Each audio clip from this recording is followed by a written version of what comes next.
save voice messages on Messenger. Hello everyone, welcome back to the channel, and in this video I'm going to show you how you will be able to save voice messages in your Messenger. So for that, just open your preferred browser, and after that just search for Facebook and just click on the first link that you will see on the top, and after that just simply log into your account. You have to follow these steps that I'm showing you in your desktop version of Facebook. You can either use the web version of your Facebook Messenger in your smartphone, or you can use the desktop version of it. I'm showing you in the desktop version today. So just log into your account, and once you're there, just click on the messenger icon from the top right and select the chat that you want to download the voice message from. For example, this particular chat, and here is the voice message that I want to download. Now from there, just go to the chat settings, and here just click on open in Messenger.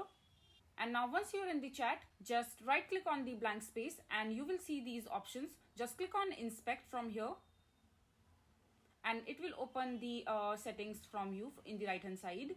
And from the right hand side, just go to the network section, just click on it, and here you will see all the media file that somebody has sent you. As you can see that in my Messenger account, this voice message has been sent by me. That is why I don't see the audio option here to download.